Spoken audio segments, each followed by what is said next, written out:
Magandang umaga po sa lahat.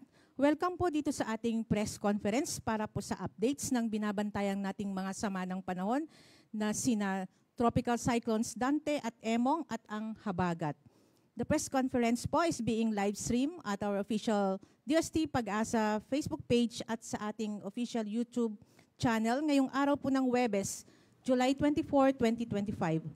Kasama po natin ngayon ang ating mga media partners na nandito po ngayon sa media room ng Weather and Flood Forecasting Center. Gayon din po ang ating mga kababayan na nakatutok sa ating mga official social media platforms. And to officially start this press conference, let us hear from DST Pag-asa Deputy Administrator for Operations and Services, Engineer Roy Badilla, to give us an opening statement. Thank you, Ms. Vivian, and magandang umaga po sa ating lahat. And again, welcome po dito sa ating press conference para sa ating binabantayang bagyong sina Dante at Emong. Ang pakay po ng ating press conference ngayon ay upang ipaalam o ipabatid o ihatid sa inyo ang mga huling development ng dalawang bagyong ito at kasama na po ang ating tinatawag na Habagat. Sa ating mga media practitioners, maraming salamat po for attending this press conference. At kami po ay umaasa na kami ay inyong matulungan upang maipahatid or maipaabot ang aming mga informations, mga warnings doon po sa mga community na at risk talaga or nasa high risk areas. Maraming salamat po for attending this press conference. Thank you. Maraming salamat po ating Deputy Administrator for Operations and Services, Engineer Roy Badilla. At ngayon naman po para sa latest updates regarding po sa mga binabantayan nating mga sama ng panahon mula po sa Weather Division, let us hear from the duty forecaster and the weather specialist, Engineer Benison J. Estareja. Hello. Okay, so magandang umaga po sa ating lahat. Meron po tayo muling update regarding sa ating minomonitor na dalawang bagyo na si Tropical Storm Dante, si Typhoon Emong at ang Habagat po na pinalalakas ng dalawang bagyo. Base po sa ating latest satellite animation po ay huling namataan itong si Bagyong Dante, 735 kilometers po east-northeast ng Itbayat, Batanes at taglay ang hangin na 75 kilometers per hour pa rin malapit sa kanyang gitna at may pagbugso hanggang 90 kilometers per hour.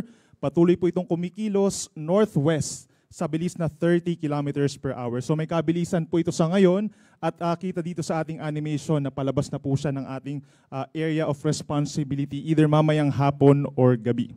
Samantala, itong ating minomonitor pa na isang bagyo na mas malapit sa ating kalupaan, ito po ay si Typhoon Emong. So as of 8 in the morning, nag-intensify pa po siya as a typhoon. Lumakas pa up to 120 kilometers per hour po malapit sa kanyang gitna at may pagbugso na umaabot naman sa 150 kilometers per hour at kumikilos po ng mabagal, south-southeast. So kung mga nakarang, for the last 24 hours po, kumikilos kasi siya ng pababa ng pakaliwa, pero inaasahan po natin sa mga susunod na oras ay babagal yung pagkilos niya pakanan po or pabalik na muli dito sa kalupaan po ng Northern Luzon. Samantala, bukod pa dyan, meron po tayong minomonitor na panibagong tropical depression or mahinang bagyo sa labas po ng Philippine Area of Responsibility dito po sa kaliwa ng Southern Guam. Ito po ay tropical depression na nasa 2,065 kilometers po silangan ng Southern Luzon as of 10 in the morning. Base naman po sa ating analysis, wala itong direktang epekto po sa ngayon at hindi naman inaasahang papasok ng ating PAR dahil kikilos po ito pahilaga dito po sa may North Pacific Ocean. And kung mapapansin po nila, base na rin sa ating animation, yung Habagat or Southwest Monsoon po patuloy na pinalalakas pa rin nitong sinabagyong Dante and Emong, kaya kitang-kita yung makakapal po na ulap associated dito sa Habagat, dito po sa natitirang bahagi pa ng Central and Southern Luzon, na ibig sabihin, magdadala pa rin po ng malalakas na mga pag-ulan. Sa ngayon po, meron pa rin tayong nakataas na Tropical Cyclone Wind Signal number 3 or babala po sa malakas na hangin.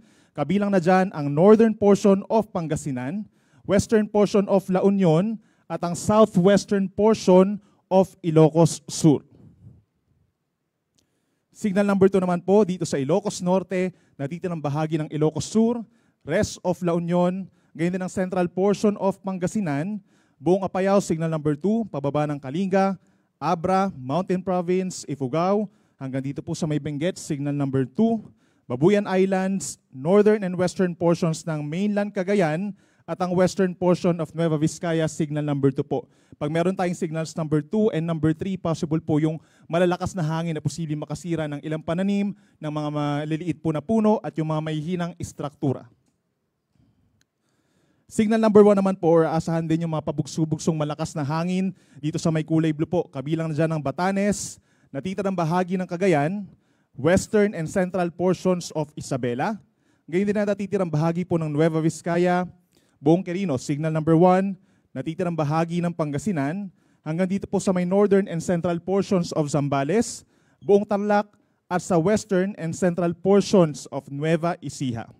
Base po dun sa pinakahuling track nitong si Bagyong Emong, ay possible na magtaas pa tayo ng hanggang signal number 4 po given na typhoon intensity na po ito dun sa mga areas na pinakamalapit yung sentro ng bagyo. Habang possible na madagdagan pa ng kaunti yung mga lugar dito sa may northern and central Luzon na magkakaroon ng mga wind signals. Ito naman po yung latest track ng Pag-asa regarding kay Bagyong Emong. So within the next 24 hours, ito po yung pinakang crucial na part.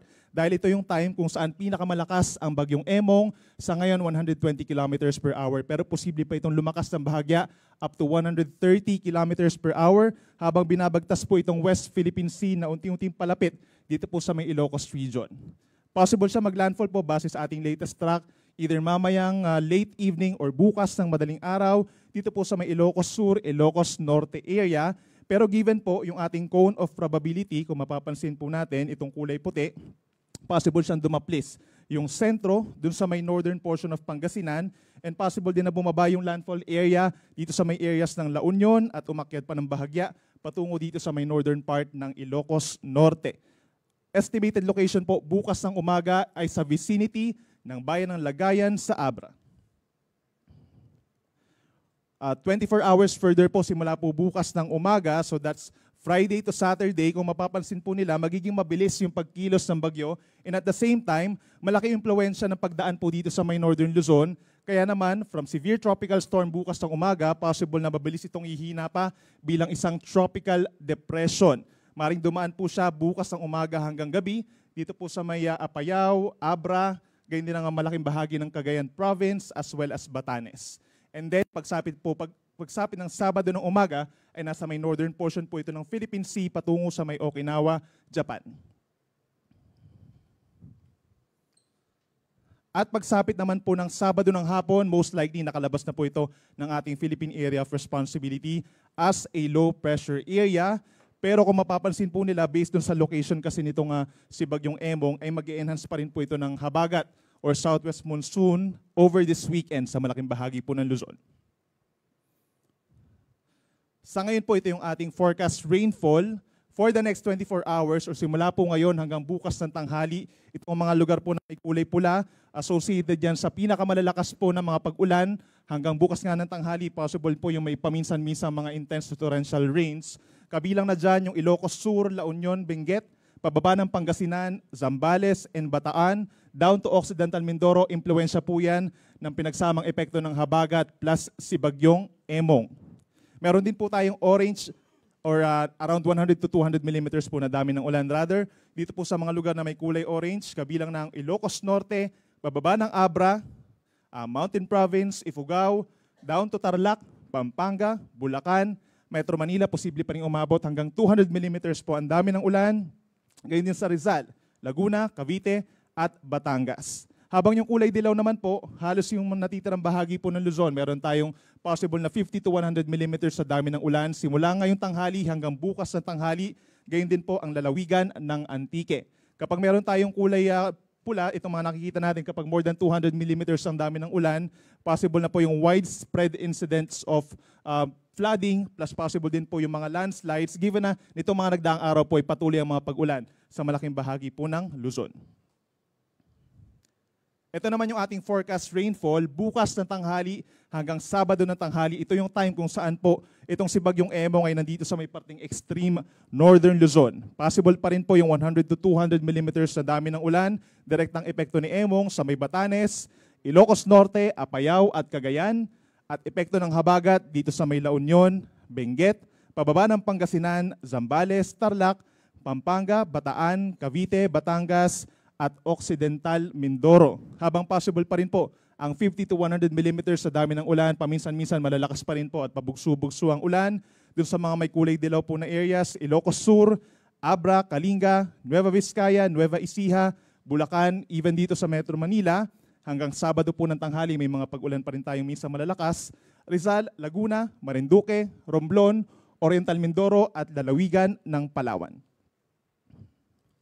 At kapansin-pansin po, no, mas dumami or mas kumonti na yung mga lugar na magkakaroon po ng malalakas na mga pag-ulan simula Sabado ng tanghali hanggang Sunday ng tanghali. Ito yung time kung saan possible po wala na tayong minomonitor na anumang bagyo sa loob ng Philippine Area of Responsibility, pero mananatili pa rin po yung epekto ng hanging habagat. Kabilang na dyan ang Zambales, Bataan at Occidental Mindoro, posible pa rin umakyat sa hanggang 200 millimeters ang dami ng mga pag-ulan, habang 100 millimeters yung maximum rainfall naman over Tarlac, Pampanga at lalawigan po ng Palawan. Ito naman po yung official track ng Pag-asa regarding dito kay Tropical Storm Dante. Kung mapapansin po nila, no, parang ilang oras na lamang ay papalabas na ito ng ating Philippine Area of Responsibility patungo po dito sa may Ryukyu Islands, sa may Southern Japan at patungo ng East China Sea, pagsapit po ng Friday hanggang sa weekend kung saan posibleng humina ito as a low pressure area. Ito naman yung mga areas po, no, na hindi direktang tatamaan itong si Bagyong Emong, subalit makakaranas pa rin po ng malalakas na hangin dahil pa rin sa enhanced southwest monsoon. Pabugso-bugso pa rin po ang hangin ngayong araw dun sa natitirang bahagi po ng Central Luzon na walang wind signal, ngayon din ang Metro Manila, buong Calabarzon, Bicol Region, Mimaropa, buong Visayas, hanggang dito po sa may Zamboanga del Norte, Misamis Occidental, Lanao del Norte, Camiguin, even sa Dinagat Islands and Davao Oriental, may kalakasan din po ang hangin paminsan-minsan. Then pagsapit po bukas hanggang sa Sabado, kung mapapansin po nila, itong mga malalakas po na hangin, impluwensya pa rin po yan ng hanging habagat, Mapa Luzon, Visayas and Mindanao, asahan pa rin po yung pabugso-bugsong malakas na hangin. At bukod po sa babala sa ulan at sa hangin, meron din po tayong babala sa daluyong or storm surge. Dahil sa ngayon po nakikita natin na malakas ang Bagyong Emong, meron tayong hanggang 2 metrong pabugso-bugso or pabugso-bugsong mga alon dahil sa malakas na hangin sa mga coastal areas ng Batanes, Cagayan, kabilang ang Babuyan Islands, pababa po ng Ilocos Norte, Ilocos Sur, La Union, Pangasinan, and Zambales. So sa mga nasa coastal communities po, no, makipag-coordinate sa inyong mga local government units kung kinakailangan po ng evacuation dahil sa posibleng daluyong. Within the next 24 hours na po, pinaka-crucial dahil dun nga malapit ang, or magla-landfall itong si Bagyong Emong.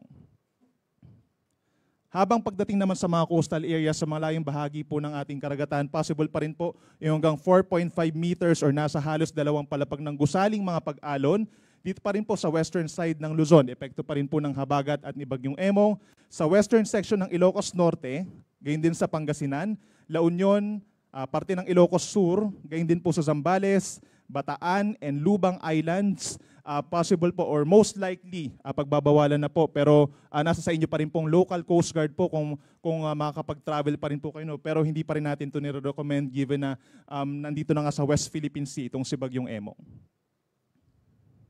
At yan po muna ang latest mula dito sa Pag-asa regarding po kay Bagyong Emong at Dante at sa habagat. Maraming salamat po. Maraming salamat, Engineer Benny Estereja, ang ating weather specialist at duty forecaster po from the Weather Division. At ngayon naman po, pakinggan natin ang report patungkol sa status ng ating mga minomonitor na dams and other hydrological updates to be given to us by our duty hydrologists and weather specialists from the Hydromet Division, Ms. Eileen Abelardo.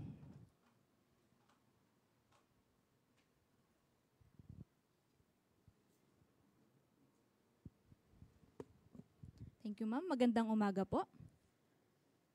Para naman sa minomonitor nating major dams dito po sa Luzon, una na po dito sa Angat Dam sa Norzagaray, Bulacan, ang water level niya kaninang alas 8 ng umaga ay nasa 199.65 meters. Tumaas naman ito ng 50 centimeters na nakalipas na 24 hours.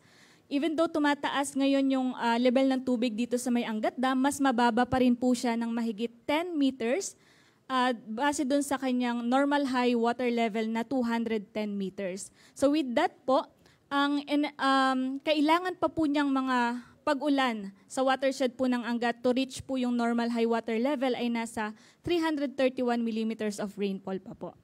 Para naman dito sa Ipo Dam, doon din po sa probinsya ng Bulacan, ang water level niya at 8 a.m. ay 100.34.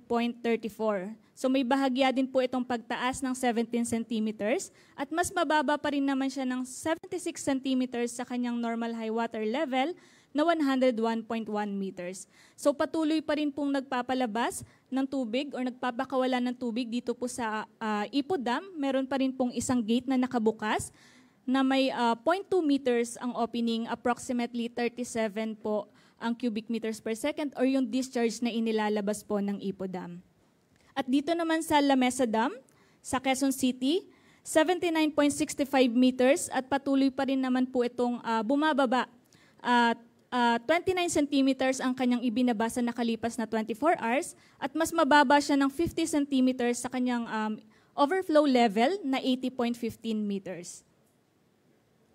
So dahil nga po patuloy pa rin pong nagpapalabas or nagpapakawala ng tubig dito po sa may Ipo Dam, tuloy-tuloy pa rin po yung ipinapalabas nating hydrological situationer para naman po sa Angat River sapagkat dito po dumadalo yun pong tubig na pinapakawalan po ng Ipo Dam. So likely to be affected po na areas dito sa Bulacan, ang munisipalidad ng Norzagaray, Angat, San Rafael, Bustos, Baliwag, Pulilan, Plaridel, Kalumpit, Paumbong at Hagonoy. So, ina-expect po natin na patuloy pa rin po itong magpapakawala ng tubig mula po dito sa may Ipo Dam.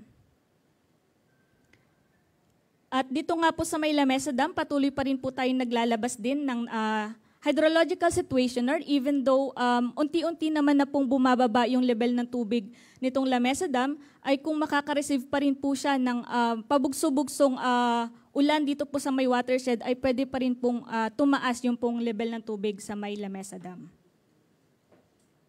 At para naman dito sa Three Cascading Dam, mula po dito sa pinakataas, which is yung Ambuklaw Dam, ang water level niya at 8 a.m. ay 750.46 meters. So may pagbaba naman ito na 24 centimeters na nakalipas na 24 hours at mas bababa ng 1.54 meters sa kanyang normal high water level na 752. So patuloy pa rin po itong nagpapakawalan ng tubig. Meron pong dalawang gate na bukas.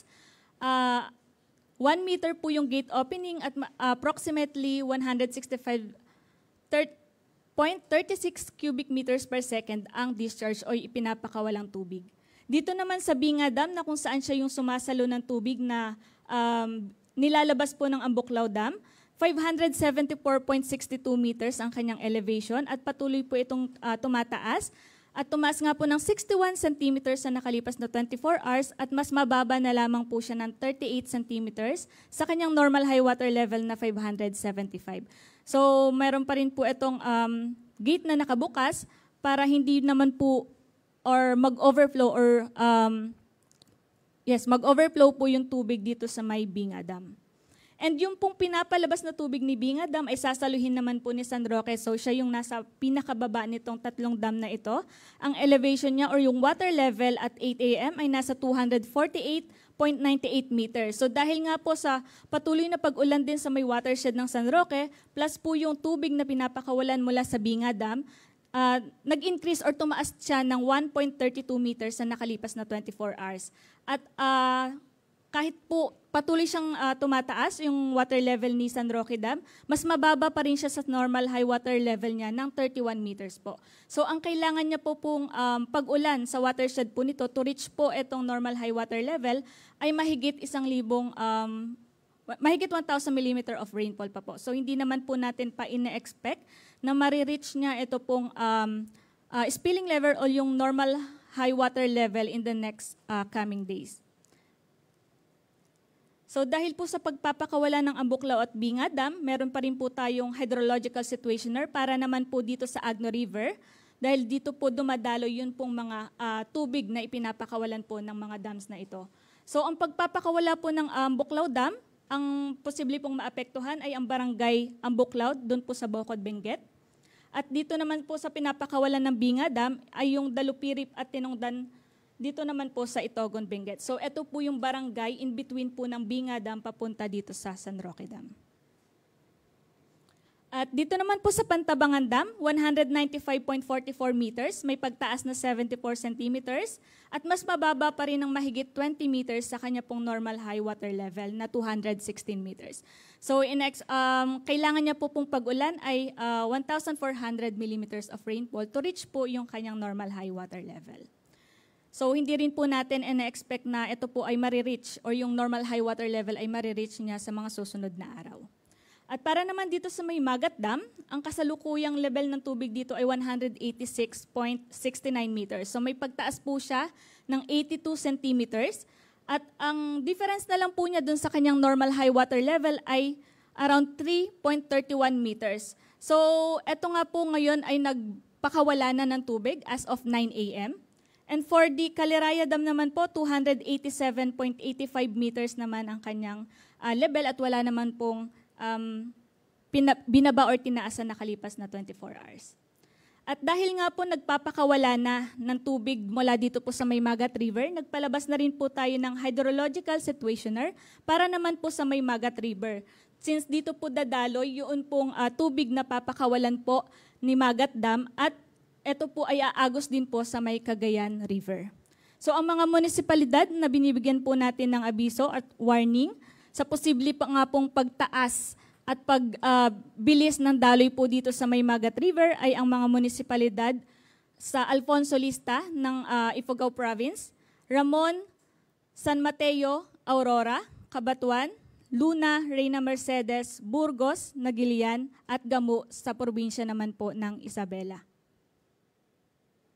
At ito naman po yung General Flood Advisory na ipinalabas natin kaninang alas 6 ng umaga para naman po sa mga regions na meron pong mga maliliit or principal rivers.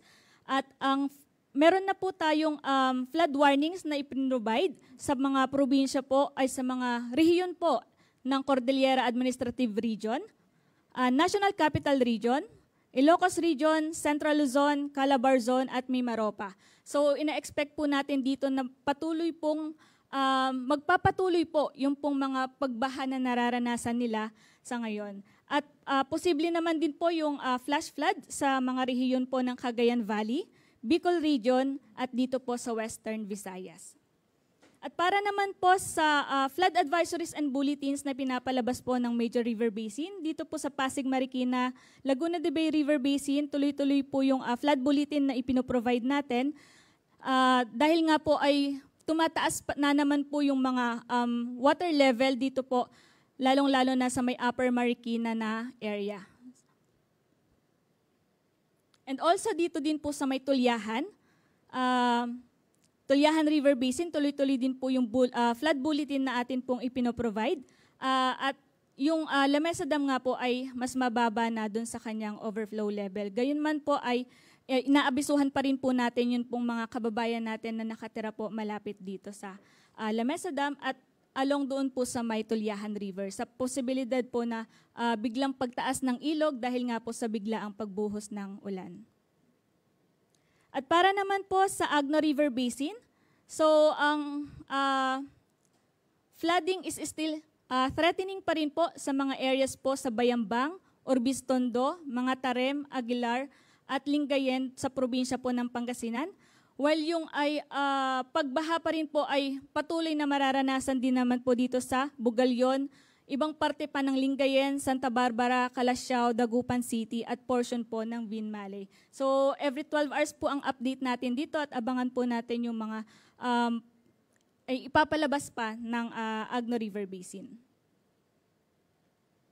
At para naman po sa Pampanga River Basin, posible pa rin pong makaranas ng pagbaha dito po sa areas along po ng Rio Chico River at patuloy pa rin po yung mga pagbaha sa lugar naman po ng Candaba Swamp area at sa ilang portion po ng Pasakguagua Sub-Basin at posible din po yung coastal flood at river flooding naman dito po sa may Apalit, Macabebe, Masantol, Kalumpit, Paumbong at Hagonoy. At posible din po yung mga pagbaha dun sa mga low-lying areas sa lugar po ng Minalin, Guagua, Sasmuan, Lubao, Santo Tomas at iba pa pong parte malapit po dito sa may coastal towns.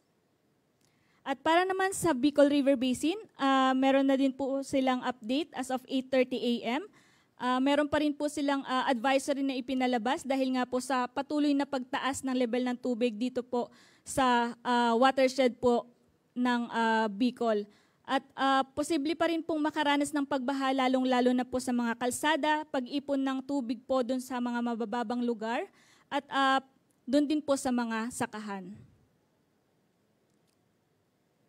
At yun lang po, maraming salamat. Maraming salamat sa ating duty hydrologist at weather specialist from the Hydrometeorology Division, Ms. Eileen Abelardo.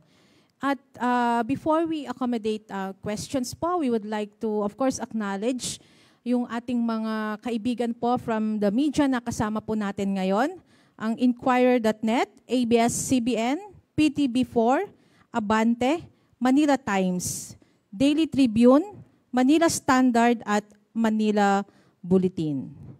And so now we proceed na po sa ating mga katanungan.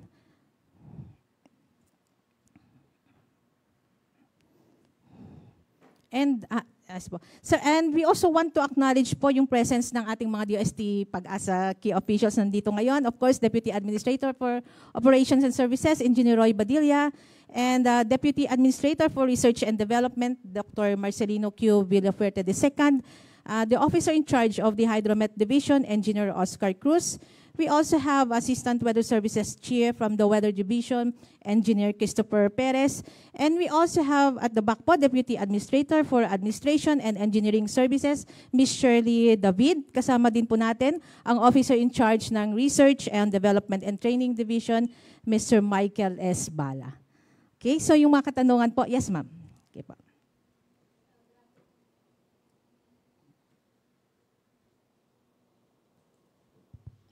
Good afternoon po. Just Ignacio po ng Abante Radio. Sir, question lang po, yung binabantayan pong low pressure area na bagyo na sa labas ng Philippine Area of Responsibility, makaka-apekto po ba ito sa atin or saan po siya patungo?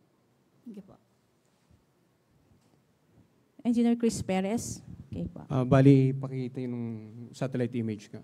So, bali yung binabantayan nga po natin, tatlong sama ng panahon. Yung dalawa nasa loob ng PAR, si Bagyong Emong at saka Dante. Yung pangatlo pong tropical depression na nasa labas po ng PAR ay sa ngayon hindi po natin inaasahan na papasok at direktang makakapekto sa namang bahagi ng ating bansa. Pero sa mga susunod na araw, posible pong along with the other two bagyos ay patuloy na magpaibay ng habagat. So kahit na po, just in case nakalabas na ng PAR itong si Dante and si Emong, but yung location nila outside the PAR, almost north of the PAR, plus the other tropical depression na nasa labas ng PAR, ay iyon yung ideal para mas lalong mapag-enhance yung habagat pag ganitong mga buwan po. So, subject for monitoring din po natin iyon at saka yung ulan na mararanasan natin sa mga susunod na araw. Thank you po. Maraming salamat po. Yes po, sir. Rod Lagusad po from PTB. Is it unusual po ba na itong bagyo na to ay rapid intensification? Mabilis siyang from depression naging typhoon na po ngayon. And is it unusual na dyan siya mabuo sa West Philippine Sea, not like yung nabubuo from open sea po? Thank you. Yes po. Bali, nakakapag-monitor na rin po tayo ng mga bagyo na nag-undergo ng rapid intensification. If my memory serves me right, ito yung first time na meron tayo dito sa West Philippine Sea. But kung marirecall po natin yung bagyong Julina many years ago ay nag-underwent din ng rapid intensification.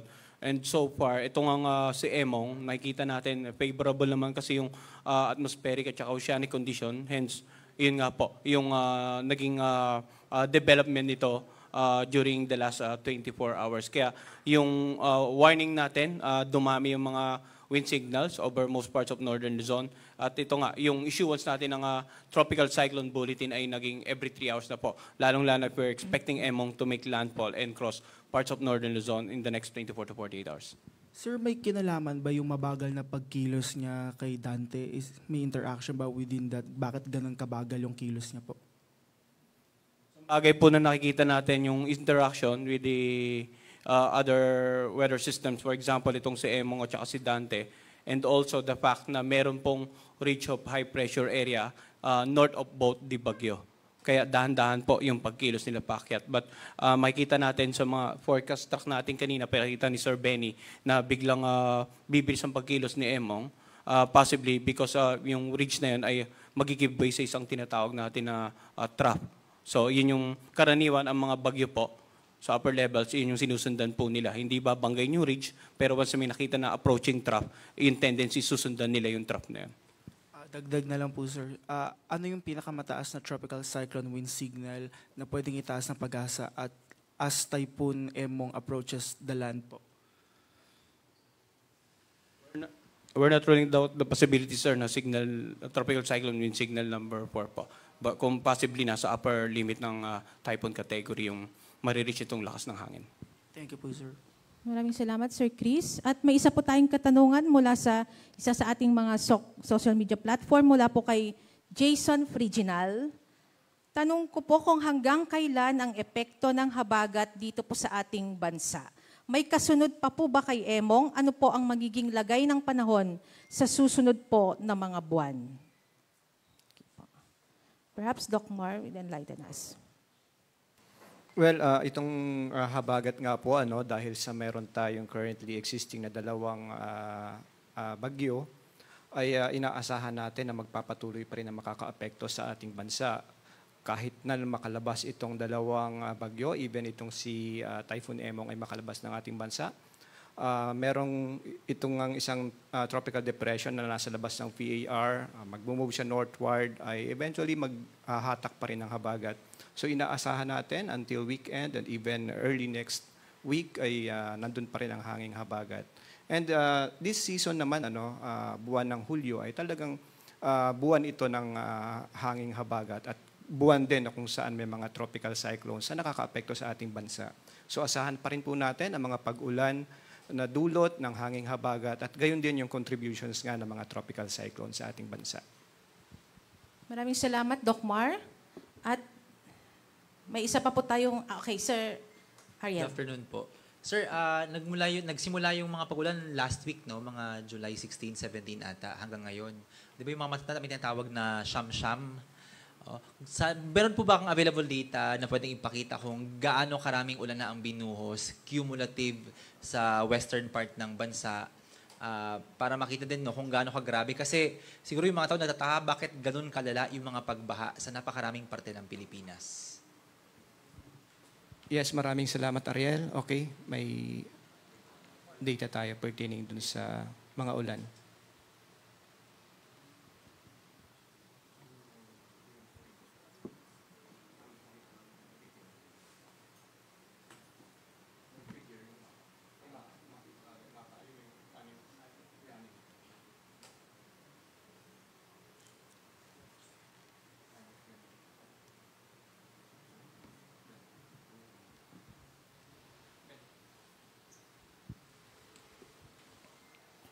So kung mapapansin po natin, in the last 5 to 6 days, mostly yung mga pag-ulan po natin talaga ay galing po dito sa southwest monsoon, and at times pinalalakas po ito ng mga bagyo na dumaan sa ating bansa, kagaya po ni Bagyong Krising, nagsimula siya around July 18, no? And then sinundan na yan itong sina Bagyong Dante and Emong. Ito yung time, nung July 18 po, nagkaroon tayo ng peak na pag-ulan dito sa may parting northern and parts of central and southern Luzon.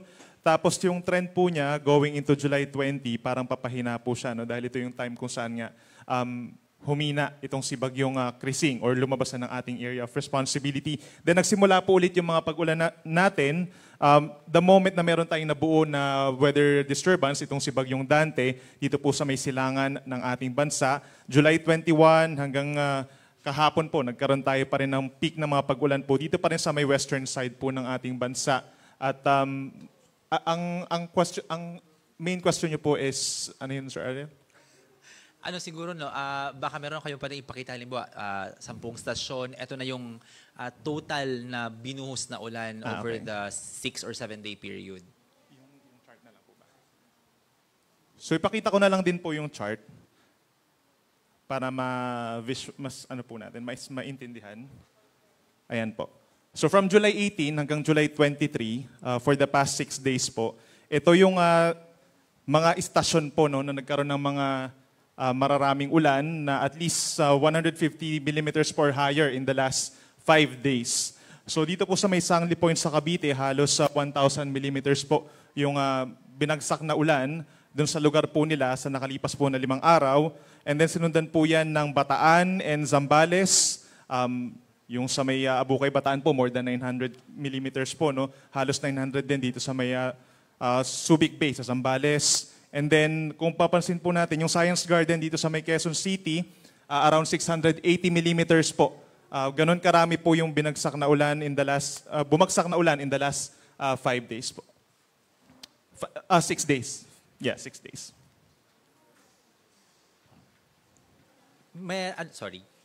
Biglaan kasi yung tanong, no? May kayo, idea siguro kung paano siya mahalin tulad sa regular monthly average rainfall sa mga istasyon?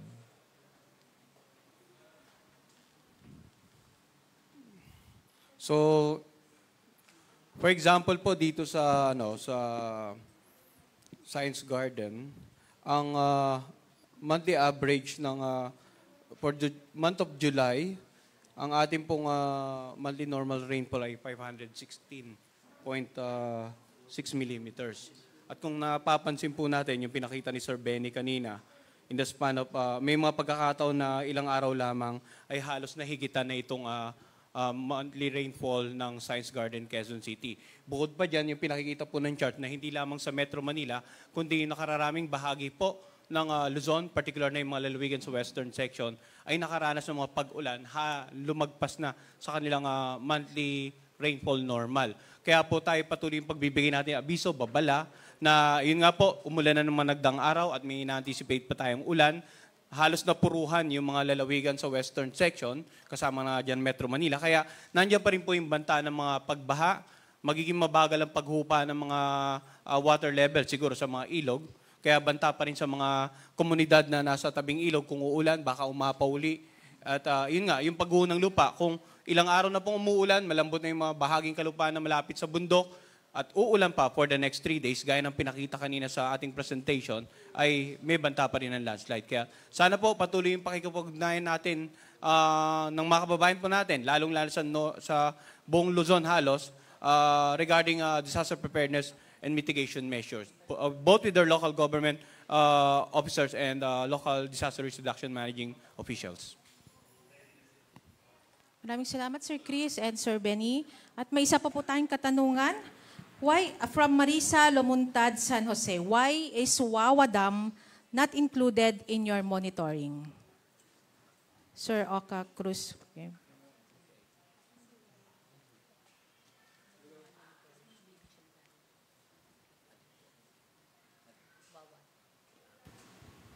Hello, good morning po.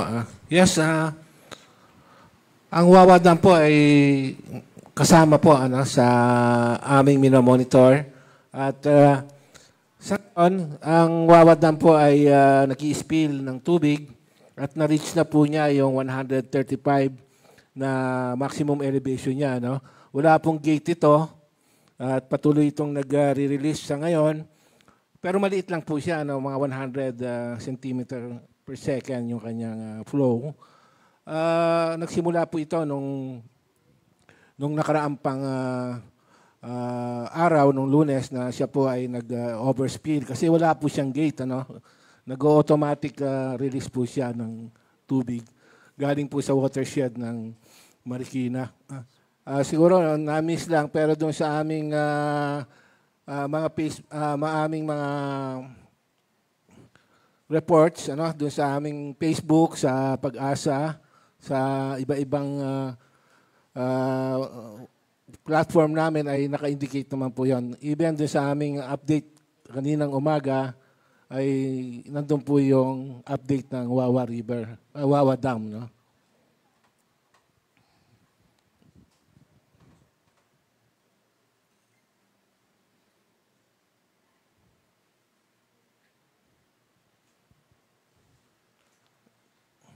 Ayan po.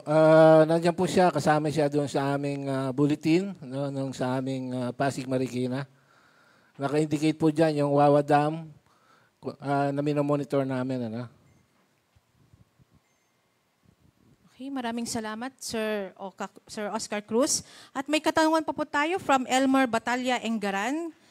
Good PM po, ma'am. Sir, may pag-asa po bang humina pa itong bagyong Emong pagkatapos mag-landfall po sa kalupaan? From the Weather Division, Sir Benny Estareang. Ayan po, no? So meron, mataas po ang tsansa na hihina itong si Bagyong Emong after po niya mag-landfall dito sa may Ilocos region. Kung mapapansin po nila, from typhoon category, possible na bukas po ng umaga ay nasa severe tropical storm ito at malaki yung impluensya po ng rugged terrain ng Cordillera region po dun sa paghina niya, and at the same time, papunta po siya dun sa mga areas po kung saan ito na yung dinaanan po ng mga nagdaang bagyo. Kaya naman magiging mabilis po yung paghina pa niya. Paglapit dito sa may parte nga Batanes and Babuyan, possible na tropical storm, pero may kalakasan pa rin yung hangin doon, and then tropical depression po pagsapit ng Sabado ng umaga. Maraming salamat, Sir Benny. At may isa pa po tayong katanungan mula po kay Renz Silungan. Kailan po ang weather improvement sa Metro Manila? Grabe na po ang baha sa Malabon at Navotas.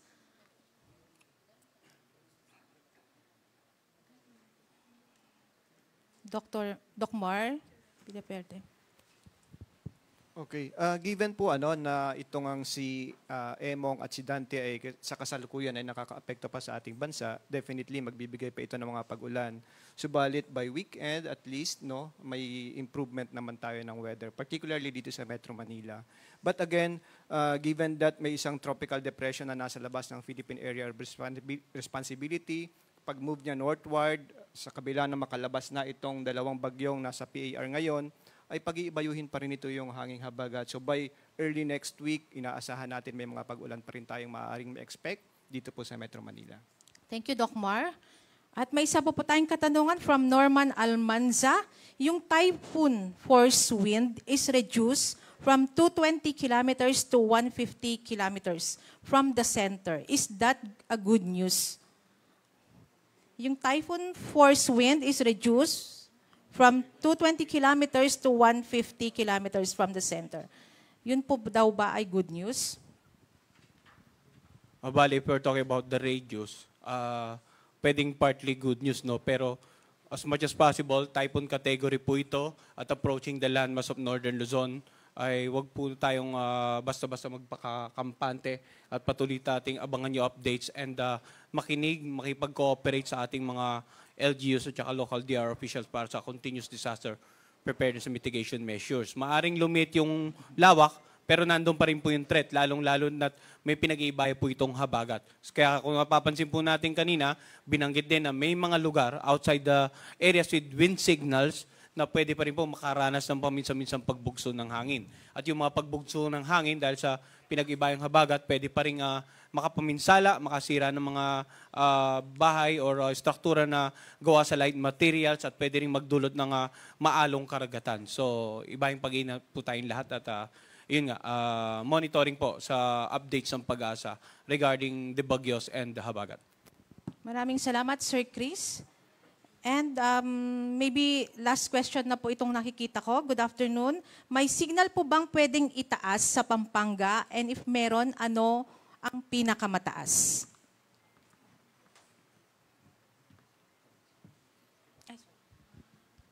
So kung pagbabasyan po natin yung ating latest track, nitong si Bagyong Emong, ito po yung kabuuan ng epekto ng malakas na hangin. No? And then yung track niya po is generally pahilagang silangan po in the next 24 hours. So kung i-estimate po natin, possible na madaplisan po yung hanggang dito sa may Tarlac, yung Pampanga hindi pa rin natin inaalis yung chance. Kung sakasakaling mas lumawak pa po yung sakop nitong si Bagyong Emong, maapektuhan yung northern portion of Pampanga, magtaas po tayo hanggang signal number 1 lamang po. No? But then again, hindi natin ina-expect pa based dito sa ating latest track at dun sa kanyang cone of probability na bababa or susubsub pa yung bagyo. Thank you, sir. Okay, Dagdagan ko lang sir. siguro, kasi baka ang nasa isip nila ay more on kapag walang wind signal is okay na. Pero kanina na-mention ng ating kasamahan from Hydrometeorology Division na may mga pagbahang nararanasan doon sa Central Luzon, no? Particularly yung Pampanga River Basin, yung swamp area doon, particularly sa mga bayan ng Macabebe and other parts doon, ay nakakaranas ng pagbaha. At gayon din, may inaasahan pa tayong mga pag-ulan. Ano? That's why meron tayong orange and red rainfall warning, particularly doon sa mga areas na yon. So sana po ay pag-iingat po ang kailangan po natin, ano, upang nang sa ganon ay mabawasan yung maaring epekto. Hindi lamang ng lakas ng hangin, but of course yung ulan po, ano, na patuloy na nakakaapekto sa ating mga lugar sa ating bansa. Salamat po. Maraming salamat, Doc Mar. At wala na po ba tayong katanungan dito po sa ating dito sa media room?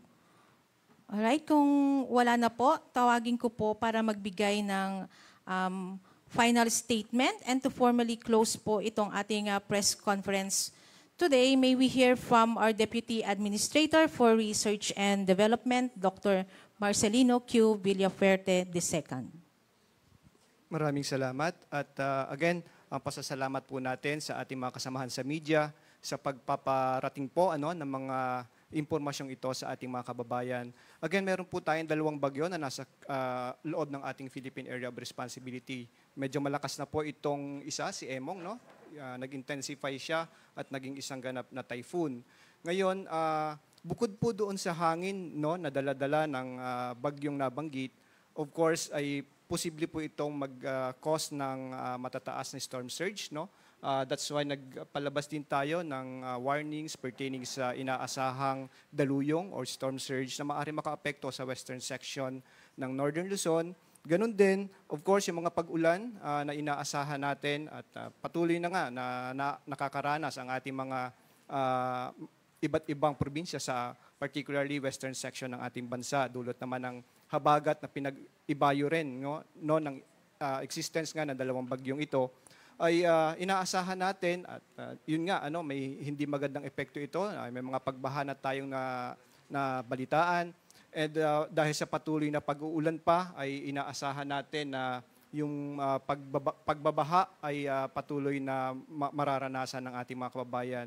That's why pinag-iingat po muli natin ang ating mga kababayan sa hindi magandang epekto ng pagtaas ng tubig dulot nga ng sobra-sobrang pag-ulan. Kanina po ay na-mention sa atin na in the past 6 days, may mga lugar na naka-record ng patuloy na pag-ulan, even nahigitan pa yung climatological monthly normal para sa buwan ng Hulyo.